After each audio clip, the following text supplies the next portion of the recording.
မီဒိုပါရှားအင်ပါယာကဘာဘလုံအင်ပါယာလောက်ခမ်းနားထဲဝါမှုကြီးကျယ်ခမ်းနားမှုတော့မှမမြင့်မြတ်ပေမဲ့ခွန်အားပိုင်းဆိုင်ရာမှာတော့ဘာဘလုံအင်ပါယာထက်ပိုပြီးတော့ကြီးမားခဲ့ပါတယ်ပြီးလို့ရှိရင်ဒီမီဒိုပါရှားအင်ပါယာအကြောင်းနားလည်ဖို့ဆိုလို့ရှိရင်တော့သူ့ရဲ့တမိုင်းနောက်ခံလေးကိုအရင်သိဖို့လိုပါတယ်ဘာလို့လဲဆိုတော့တမန်ကျမ်းစာထဲမှာမီဒိုပါရှားအင်ပါယာကဘာဘလုံကိုသိမ်းပိုက်တဲ့အခါမှာဘုရင်နှစ်ပါးကိုဖော်ပြထားပါတယ်ပထမတစ်ပါးကိုတော့ဒိုင်လအခန်းကြီး9ထဲမှာဖော်ပြထားတယ်ဘာဘလုံရဲ့နောက်ဆုံးဘုရင်ဘယ်လက်ရှာစာမင်းကြီးလက်ထက်မှာသူအသက်ခံလိုက်ရတယ်ပြီးတော့မေဒီလူမျိုးဒါရီမင်းကြီးကဘာဘလုံမြို့ကိုသိမ်းပိုက်လိုက်တယ်လို့ဖော်ပြထားပါတယ်ဒါရီမင်းကြီးကအသက်ကြီးနေပါပြီပြီးတော့နောက်ထပ်ဘုရင်တစ်ပါးကိုလည်းဟေရှာ45ထဲမှာဖော်ပြထားပါတယ်အဲ့ဒါကတော့အတိုင်းအပြည့်ကိုအောင်စေဖို့ပြီးလို့ရှိရင်ရှင်ဘုရင်တွေမှာရှိတဲ့တစားပလာတွေကိုချွတ်ပစ်ဖို့ပြီးတော့နှစ်ထပ်ရှိတဲ့တကားတွေကိုမပိတ်စေပဲဖွင့်စေဖို့ဖျားသခင်ကိုယ်တိုင်သူ့ရဲ့လက်ရလက်ကိုထောက်ပံ့ထားတဲ့ဘုရင်ဖြစ်တဲ့ကုရုမင်းလို့ဖော်ပြထားပါတယ်ဒါရီမင်းကြီးကကျတော့မေဒီဘုရင်ဖြစ်ပြီးတော့ကုရုမင်းကြီးကကျတော့ပါရှားဘုရင်ဖြစ်ပါတယ်ဒါဆိုလို့ရှိရင်ဒီဘုရင်နှစ်ပါးဘာဘလုံကိုဘယ်သူကတကယ်တိုက်ခိုက်သိမ်းပိုက်တာလဲဆိုလို့ရှိရင်တော့ကုရုဘုရင်ကတိုက်ခိုက်သိမ်းပိုက်တာပါပါရှားဘုရင်ကုရုကဘာဘလုံကိုတိုက်ခိုက်သိမ်းပိုက်ပြီးတော့မှမေဒီဘုရင်ဒါရီကိုဘာဘလုံကိုအုပ်ချုပ်ဖို့ပေးခဲ့တာဖြစ်ပါတယ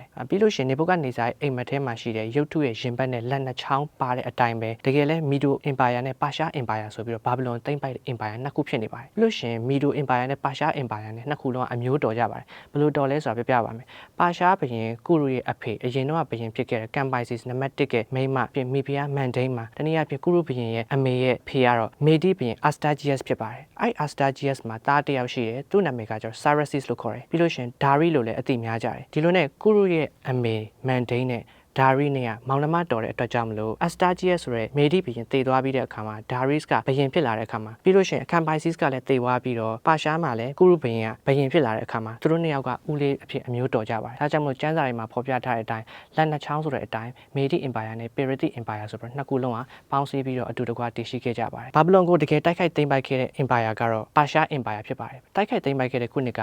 938 BC မှာဖြစ်တယ်ဒီလိုတိုက်ခိုက်သိမ်းပိုက်တဲ့အခါမှာအရန်ခက်တယ်ဘလို့မှမဖြစ်နိုင်ဘူးဘာဘလုံကိုသိမ်းပိုက်ဖို့ဘာလို့ဆိုတော့ဘာဘလုံကအရန်ခမ်းနားထဲဝါပြီးတော့ခိုင်ခန့်တဲ့မြို့ရိုးကြီးရှိတယ်ပြီးလို့ရှိရင်ဘေးနားမှာလည်းပတ်လည်မှာကျုံကြီးရှိတယ်အဲ့ကျုံကြီးမှာလည်းရေတွေအပြည့်နဲ့အဲ့မြို့ရိုးလည်းဘလို့မှချင်းကပ်လို့မရနိုင်ဘူးတအားမှဘလို့မှမဖြစ်နိုင်တဲ့သိမ့်ပိုက်လို့မဖြစ်နိုင်တဲ့မြို့ရိုးကြီးကိုကုရုဘုရင်ကသိမ့်ပိုက်ဖို့ဖြစ်လာပါတယ်ဒါပေမဲ့ဒီလိုဖြစ်လာမယ်ဆိုတဲ့အရာကိုလည်းဖျားသခင်ကလွန်ခဲ့တဲ့နှစ်ရာပေါင်းများစွာတွေက prophet ဟေရှာယအဖြစ် prophet ပြုပြီးသားဖြစ်တယ်ကုရုမင်းဆိုတဲ့ဖျားသခင်ဗိတ်သိက်ပေးထားတဲ့သူကမြင့်တဲ့အရက်တွေကိုညီစေပြီးတော့ကြေးဝါတကားနဲ့တန်ကန့်လန့်ခြင်းတွေကိုအပိုင်းပိုင်းဖြတ်ပြီးတော့ဘာဘလုံမြို့မှာရှိတဲ့လျှို့ဝှက်ထားတဲ့ဘန်နာမှောင်မိုက်မှာရှိတဲ့စီးစိမ်တွေကိုရယူမယ်လို့ပြောထားတယ်အဲ့ဒီအတိုင်းပဲဖျားသခင်ကကုရုမမွေးခင်သူ့ရဲ့အဖေမမွေးခင်သူ့ရဲ့အဖိုးမမွေးခင်တွေကသူ့ကိုနာမည်နဲ့တကွသိတဲ့ဖျားသခင်ဖြစ်တယ်လို့ဖော်ပြထားတဲ့အတိုင်းအဲ့ဒီ938 BC မှာကုရုဘုရင်ကဘာဘလုံမြို့ကြီးကိုတိုက်ခိုက်ဖို့သူ့ရဲ့ပညာရှိအမတ်တွေနဲ့တိုင်ပင်တဲ့အခါမှာအဲ့ပညာရှိအမတ်တွေကိုဖျားသခင်ကဘာဘလုံမြို့ကြီးကိုဘယ်လိုဖျက်ဆီးရမလဲဆိုတဲ့အကြံအစီကိုပေးခဲ့တယ်အဲ့ဒီအကြံအစီကတော့အဲ့ဒီညမှာဘာဘလုံမြို့ရဲ့နောက်ဆုံးပြင်ဘေလက်ရှေဇာကသူ့ရဲ့နန်းသူနန်းသားတွေအကုန်လုံးနဲ့စစ်သားတွေအကုန်လုံးနဲ့တောက်စားပျော်ပါမူးရစ်နေပြီးတော့လုံးဝစိတ်ချလက်ချနဲ့ပျော်ပါနေကြတယ်ဘာကြောင့်လဲဆိုလို့ရှိရင်ဘာဘလုံမြို့ကြီးရဲ့အလယ်မှာဥဖရက်မြစ်ကြီးကစီးဆင်းနေတယ်အဲ့ဥဖရက်မြစ်ကြီးအပြင်မှာဘာဘလုံကအထဲမှာပဲနေပြီးတော့စားနဲ့ရိတ်ခါအကုန်လုံးကိုရရှိနိုင်တဲ့ဘာမှအထောက်အပံ့နေမလိုတဲ့တကယ်မှာကျွယ်ဝတဲ့မြို့ကြီးဖြစ်တယ်ဥဖရက်မြစ်ကမြောက်ပိုင်းကနေတောင်ပိုင်းကိုစီးဆင်းနေတာအဲ့တော့စီးဆင်းနေတဲ့မြောက်ပိုင်းကနေတောင်ပိုင်းကိုစီးဆင်းနေတဲ့ဥဖရက်မြစ်ကိုသ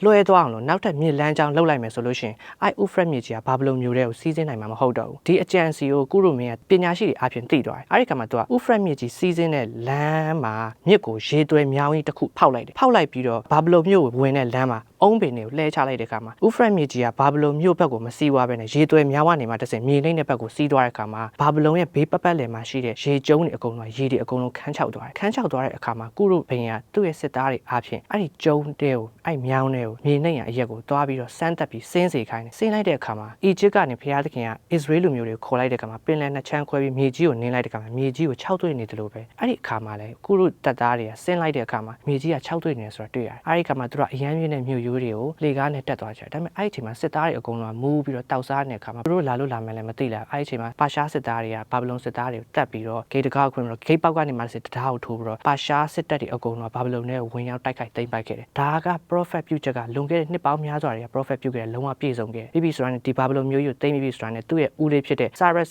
လို့ခေါ်တဲ့မေဒီဘုရင်ဒါရစ်စီကိုပါရှားဘုရင်ကုရုကပြန်သွားပြီးတော့ဦးလေးအတွက်ဘာဘလုံမျိုးကြီးအင်ပါယာကြီးတစ်ခုလုံးကိုစိုးမိုးဖို့ဆိုတော့သူကပေးလိုက်ခဲ့တယ်936 BC မှာမေဒီဘုရင်ဒါရစ်ကကွယ်လွန်သွားတယ်ကွယ်လွန်သွားတဲ့အခါမှာပါရှားနိုင်ငံရောမေဒီရောဘာဘလုံရောအကုန်လုံးအကြီးဆုံးအုပ်စိုးတဲ့သူကကုရုဘုရင်ဖြစ်လာတယ်ဒီလိုနဲ့ကုရုကတဦးတည်းသောအုပ်စိုးတဲ့ဘုရင်အဖြစ်လာတဲ့အခါမှာ936 BC မှာဘာဘလုံမှာရှိတဲ့ Israel လူမျိုးတွေကိုသူတို့ရဲ့ပြည်နယ်ဖြစ်တဲ့ Israel ကိုပြန်သွားပြီးတော့ဗိမာန်တော်ကိုပြန်လဲတိဆောက်ခွင့်လဲပေးတယ်နေရာချခွင့်လဲပေးလိုက်တယ်ဒါပထမဦးဆုံးထုတ်ပြန်ခဲ့တဲ့ degree ဖြစ်တယ် ဒါကြောင့်မလို့နေဘုခဒ်နေဇာမီကဂျေရုဆလင်မြို့ကိုတိုက်ခိုက်သိမ်းပိုက်ပြီးတော့ဂျေရုဆလင်မြို့မှာရှိတဲ့သူတွေကိုခေါ်သွားတဲ့ခုနှစ်606 BC ကနေပါရှားဘုရင်ကုရုကဘာဗလုန်ကိုတိုက်ခိုက်သိမ်းပိုက်ပြီးတော့ဘာဗလုန်မှာရှိတဲ့အစ္စရေးလူမျိုးတွေကိုဗိမာန်တော်ကိုပြန်လည်တည်ဆောက်ဖို့ခွင့်ပြုလိုက်တဲ့နှစ်936ဆိုလို့ရှိရင်စုစုပေါင်းနှစ်ပေါင်း80ရှိပါတယ်ဒီလိုနဲ့ကုရုမင်းကြီးတည်သွားပြီးတဲ့ခါမှာနောက်ထပ်သူ့ရဲ့သားဖြစ်တဲ့ Cambyses နံပါတ်1တက်လာ930 BC ကနေ922 BC အထိဆိုတော့9နှစ်အုပ်စိုးခဲ့ပြီသူပြီးသွားတဲ့ခါမှာသူ့ရဲ့ညီ Samadis လို့ခေါ်တဲ့လူကလိန်လည်လှည့်ဖျားပြီးတော့922 BC မှာဆက်လိုက်ပြီးတော့တီနန်အုပ်စိုးခဲ့တယ်ပြီးတော့921 BC မှာနောက်ထပ်နန်းတက်လာတဲ့ဘုရင်ကိုလည်းဒါရိလို့ခေါ်တယ်မေဒီမှာရှိတဲ့ဒါရိမို့ဆိုတော့ပါရှားမှာရှိတဲ့ဒါရိဆိုတော့ Darius the Pasha လို့ခေါ်တယ်အဲ့တော့သူနန်းတက်လာတဲ့အခါမှာကျမကျန်းစာတွေမှာပြောထားတဲ့ငွေ Empire ရဲ့အမြင့်ဆုံးအကောင်းဆုံးအဆင့်ကိုရောက်ရှိလာတယ်ဒါရိကတလောကလုံးအသုံးပြုမဲ့ငွေကြေးစနစ်ကိုသူကတည်ထောင်လိုက်တယ်သူ့ရဲ့ပြည်တွင်းမှာရောပြည်ပမှာရောတခုတည်းသောငွေကြေးစနစ်ထဲနဲ့ထိန်းချုပ်လို့ရမယ်နီးစနစ်ကြီးကိုသူကတည်ထွင်လိုက်တာဖြစ်တယ်သူ့ရဲ့ပြည်နယ်ရဲ့တအားကြီးတဲ့အခါမှာပြည်နယ်ကိုတိုင်းပြည်ကိုအခု20လောက်ခွဲလိုက်ပြီးတော့အဲ့မှာဘယင်ခံနေထားရှိပြီးတော့သူ့အခွန်ဆက်တစေခဲ့တယ်ပြီးတော့ဒါရိမင်းကြီးထုတ်ပြန်လိုက်တဲ့ Daric ဆိုတဲ့ဒင်္ဂါကိုတနိုင်ငံလုံးသုံးစေခဲ့တာပြီးလို့ရှိရင်ကုတန်းရောင်းဝယ်အတွက်သုံးစေခဲ့တာအဲ့ Daric က2မျိုးရှိတယ်ရွှေ Daric နဲ့ငွေ Daric ဆိုတော့ရွှေ Daric ကကျတော့ဘယင်တစ်ပါးနဲ့သုံးတာငွေ Daric ကကျတော့ movement အပါဝင်တိုင်းလူပြည်သားတွေအကုန်လုံးကုတန်းရောင်းဝယ်အတွက်သုံးတာအဲ့တော့ပါရှားပြည်အရှေ့မှာရှိတဲ့အာရှရောအနောက်မှာရှိတဲ့ဥရောပအာဖရိကရောပါရှားအနေမှာတစ်ဆင့်ကုတန်းရောင်းဝယ်တွေအကုန်လုံးလုပ်ခဲ့ကြတယ်လုပ်ခဲ့တဲ့အခါမှာအထည်အလိပ်ကောကော်ဇောတွေကို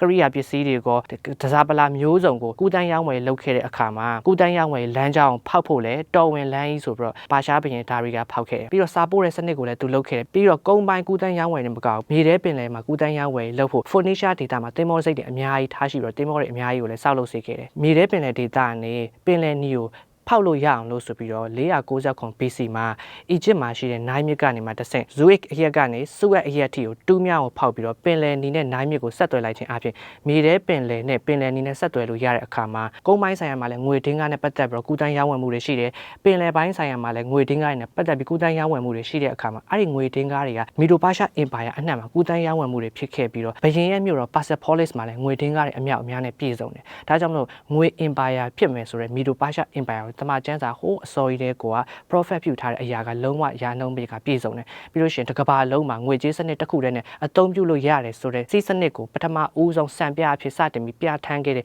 နိုင်ငံလည်းဖြစ်တယ်အခုခေတ်ဆိုလို့ရှိရင်တော့ဒေါ်လာလို့ပြောလို့ရပါတော့ပြီးတော့ဒါရိဘင်ကနောက်ဆုံးမှာအစ္စရေးလူမျိုးတွေကိုဗိမာန်တော်ပြန်လည်တည်ဆောက်ဖို့ဒုတိယအမိန့်ကိုပေးခဲ့တဲ့ degree ကိုထုတ်ပြန်ခဲ့တဲ့ဘယင်လည်းဖြစ်တယ်သူတည်သွားပြီးတဲ့အခါမှာသူ့ရဲ့သား Sarsis ကနန်းဆက်ခံတယ်အဲ့ Sarsis လက်ထက်မှာသူ့အဖေဒါရိပိုင်ထားတဲ့ပါရှားအင်ပါယာတစ်ခုလုံးကိုသူစိုးစံလိုက်ရတဲ့အခါမှာနိုင်ငံပေါင်းဘယ်လောက်များဆို128နိုင်ငံအထိအိန္ဒိယအထိကိုအရန်ကျဲတဲ့ပါရှားအင်ပါယာကြီးဖြစ်တယ်ပြီးတော့သူကမိဖုရားအေးတတာရဲ့ယောက်ျားလည်းဖြစ်တယ်သူတည်သွားပြီးတဲ့အခါမှာတော့သူ့ရဲ့သားအာတာဆာစစ်ကနန်းတက်လာပြီးတော့459 BC မှာအစ္စရေးလူမျိုးတွေအတွက်သူတို့ရဲ့ဗိမာန်တော်ကိုပြန်လည်တည်ဆောက်ဖို့တတိယအမိန့်ကိုချမှတ်ပေးခဲ့တဲ့ဘုရင်လည်းဖြစ်တယ်ဒီလိုနဲ့ပါရှားအင်ပါယာကြီးကနောက်ထပ်63နှစ်ပတ်လုံးပါရှားမင်းဆက်တွေတစ်စက်ပြီးတစ်စက်တက်လာပြီးတော့နောက်ဆုံးပါရှားဘုရင်ဖြစ်တဲ့ Darius နံပါတ်3လက်ထက်မှာတော့ပါရှားရဲ့အနောက်မှာရှိတဲ့ Greece က Alexander the Great ကဦးဆောင်ပြီးတော့ပါရှားအင်ပါယာကိုတိုက်ခိုက်သိမ်းပိုက်လိုက်ခြင်းအဖြစ်ရုတ်ထုရဲ့ရင်ဘတ်နဲ့လက်နှစ်ဖက်ဖြစ်တဲ့ငွေအင်ပါယာကြီးခေတ်ပြီးဆုံးသွားပြီးတော့ကျေးဝါအင်ပါယာခေတ်စတင်လာပါတယ်ဒီအကြောင်းအရာကိုဆက်လက်ပြီးတော့ရှင်းပြပါမယ်